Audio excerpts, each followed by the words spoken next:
The General Hospital recap for Friday, August 29th, shows that Britt Westbourne fled after discovering imprisoned Jocelyn Jackson Vaughn. Carly Spencer also threatened Drew Kane's life. Thus this is how the drama unfolded. Britt awoke with a hangover at the Five Poppies Resort, where she placed Jason Morgan's burner phone in a decorative box before leaving her room. Britt became skeptical of Pascal's actions, but he urged her to return to work and stomped off. Instead of working, Britt thought up an excuse for Tomas to vacate the entrance he was guarding. While Tomas was in the lab, Britt opened the door with her keycard and was surprised to see Jocelyn and Vaughn held prisoner. Jocelyn inquired if Britt might help them and appeared optimistic, but Britt recovered from the shock, closed the door and scampered away. Back in Port Charles, Harrison Chase met Judge Eva Heron ahead of the forthcoming visitation hearing and practically recommended Willow Tate as a terrific mother. Chase's discussion of the subject with Judge Heron was inappropriate, but she heard him out. Chase was convinced that Judge Heron would be fair whenever Willow and Michael Corinthos returned to court. Afterward, Judge Heron phoned Jen Sidwell because she was anxious about Chase asking questions and wanted to make sure she was safe. Willow updated Elizabeth Baldwin on her choice to take Drew back because he represented her greatest opportunity of reuniting with her children. Liz explained why Willow shouldn't do this, but Willow believed it was her only option. Meanwhile, Portia Robinson met up with Isaiah Gannon in her office. Although Portia had no remorse once they were done, she realized that she was his boss and wanted to keep things quiet. When Trina came, Isaiah departed, leaving her alone to speak with Portia. Trina sought explanations concerning the tension between Portia and Curtis Ashford, so Portia revealed the full horrible Drew blackmail narrative. Outside Drew's office, Kai Taylor listened in on Drew and Curtis' argument. It opened Kai's eyes to how evil Drew was when he went for Stella Henry to destroy Curtis. After Curtis left, Kai approached Drew, prompting Drew to resume his good guy persona. When Kai was alone in Drew's office, he called to check on the Stella inquiry and appeared disgusted that Drew had launched it. When Trina came, Kai delivered a speech on how he was wrong to give Drew the benefit of the doubt. Trina felt relieved now that Kai understood Drew was a manipulative monster. She needed Kai's assistance. Stella was anxious that vindictive Curtis might exacerbate the situation at the police station, so she encouraged Jordan Ashford to speak with him. Despite Jordan's later attempts, Curtis seems determined to take a bold stand against Drew. Carly then spoke with Rocco Falconeri and Danny Morgan in her office. This year's pool season was coming to an end, but Carly intended to rehire Danny and Rocco the following season. There was considerable conversation concerning Drew's restraining orders. Danny decided it was best for his father to stay away a little longer because he was a minor and needed Jason Morgan around to receive his formal papers. Danny wanted to visit Scout Quartermain again, but Carly said it was a horrible idea. Drew eventually arrived and berated the youngsters before they left. Danny and Rocco ended out by the docks because they intended to take the speedboat out, but they were concerned when they noticed a body floating close. The unusual blouse Judge Heron was wearing earlier indicated that she was face down in the water. Back with Drew, he informed Carly about the judge bribery case and urged her to persuade Michael Corinthos to accept his offer. Drew said that it was Carly and Michael's final chance to be in Wiley and Amelia Corinthos' lives. Drew's treatment of Stella paled in comparison to what he would do to Michael if he refused to play ball. If Drew harmed Michael or the rest of Carly's family, she swore to murder him herself. Drew looked smug when Elizabeth arrived just in time to overhear Carly threaten Drew's life. The General Hospital recap for Friday, August 29th reveals that Elizabeth Weber overhears Carly Spencer threaten Drew Kane. Britt Westbourne holds Jocelyn Jackson Vaughn imprisoned, and a body is discovered in the water. Chase meets Judge Heron at Bobby's while getting a coffee at Bobby's. Harrison Chase met Judge Eva Heron and took the opportunity to speak for Willow Tate. General Hospital recap August 29th. Carly's deadly threat, Britt's hostage twist, and body found in harbor. Judge Heron highlighted some potential reasons that a judge would evaluate in a case like Willow's. Chase expressed confidence that his friend would be given a fair hearing because of the judge's recognized reputation for impartiality.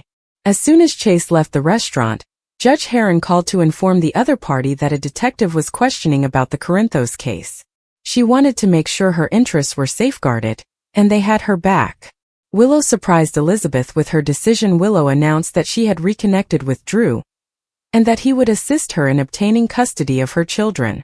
Liz tried to argue with her friend, but her words fell on deaf ears. Willow insisted that she needed more than just character references from her coworkers and immaculate attendance at her visitation hearing. Willow explained that she felt she had no other options and hesitated when Liz asked if she still had feelings for Drew. Yes. No. It doesn't matter, Willow insisted, convinced that regaining her children was all that actually mattered. General Hospital recap August 29th. Carly's deadly threat, Britt's hostage twist, body found in harbor with stars in her eyes. Willow stated that Drew's decision to prevent her from speaking with Michael Corinthos in Germany revealed his vast influence and demonstrated that he always gets his way. However, Elizabeth claimed that this behavior was unpleasant and a sort of bribery.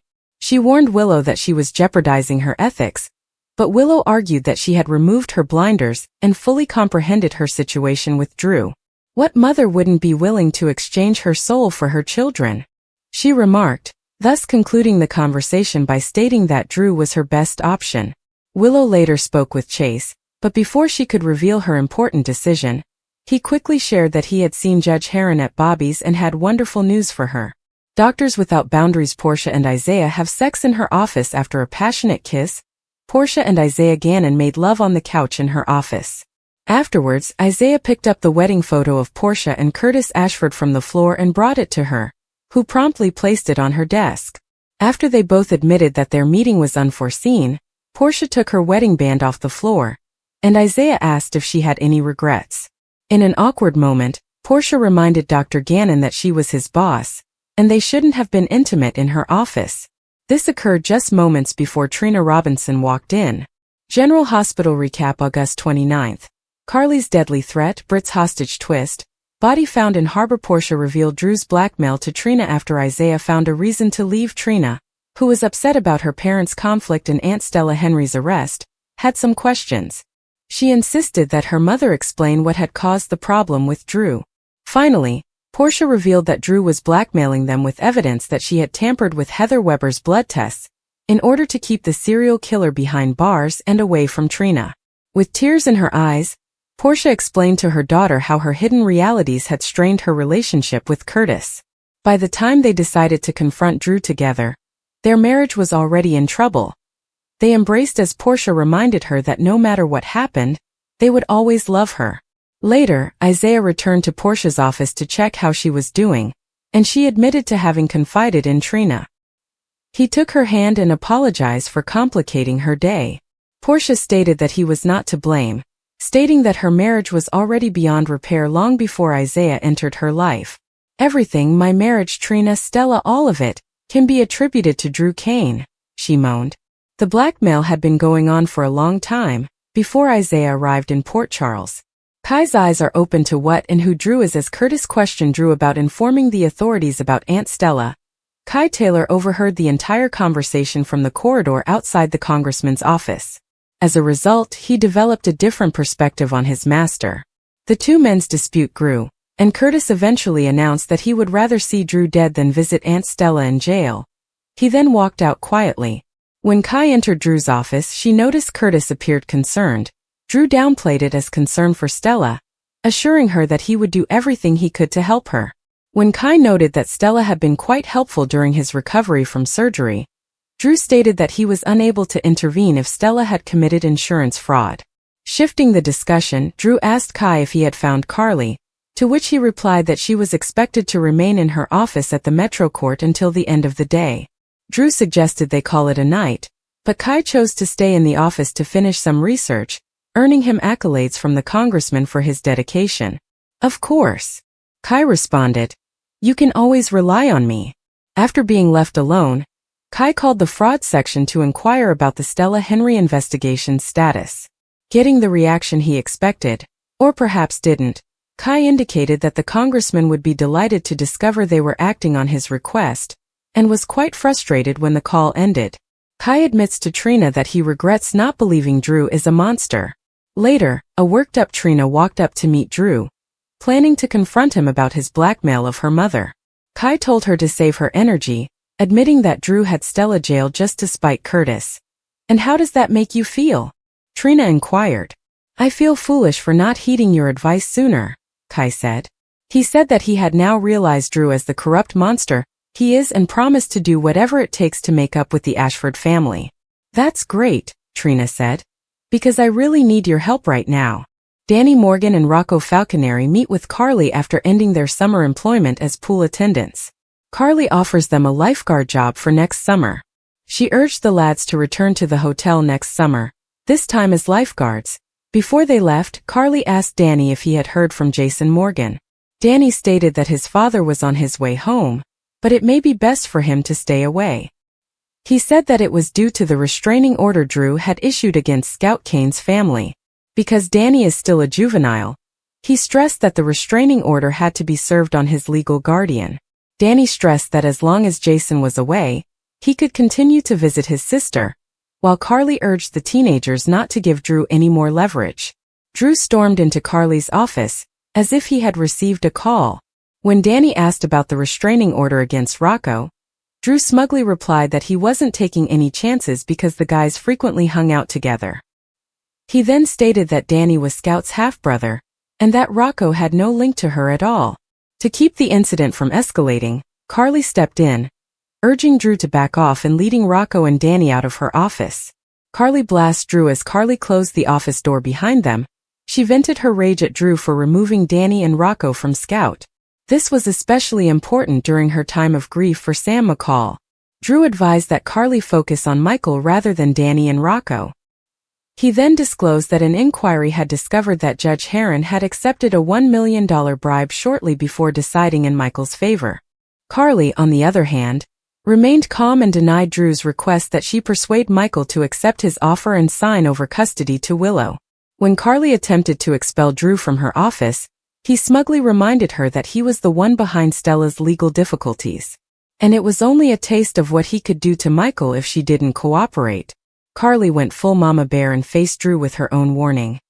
If you mess with Michael, you mess with my family and I will take you down myself, she fumed. As Drew inclined his head in response to Carly's words, something in the room caught his eye, and he looked up to see Elizabeth at the entrance. Drew felt happy knowing he had a witness to Carly's threat, while Carly winced at the thought of what Elizabeth could have heard. Jordan Ashford supported Stella in the PCPD interrogation room as she awaited her arraignment. Stella expressed anxiety that if Drew continued to agitate Curtis, her nephew would lose control and do something he would later regret. She requested Jordan to help calm Curtis down after his altercation with Drew. Curtis arrived at the police station just as Stella and Jordan returned from their arraignment. Alexis Davis had persuaded the judge to grant Stella bail. Jordan went to speak with Curtis, who interrupted her. Jordan cautioned Curtis not to let Drew compromise him any further, but Curtis insisted that it was already too late, and he stormed out of the room. Danny and Rocco discover a body in the harbor after leaving the Metro Court. Danny and Rocco made their way to the docks to board Jason's motorboat. Danny was excited to see Scout, but Rocco convinced him that they should keep their distance. While Danny was joking about vandalizing Drew's house later that evening, Rocco noticed something peculiar in the water. The supposedly lifeless body of Judge Heron was sliding face down. The guys were frightened when they realized there was a body floating in the water. Pascal chastises Britt across the ocean at the Five Poppies. Britt awakened with a pounding headache and an almost empty pitcher of margarita on her nightstand, cursing Jason's name. Her headache worsened when Pascal called to reprimand her for not being in the lab yet. After slamming the phone down, she started to leave her room, but she snatched the burner phone Jason had given her at the last minute. Get over yourself. It's just a phone, not a symbol of his affection, Britt said as she pushed the phone into a colorful box.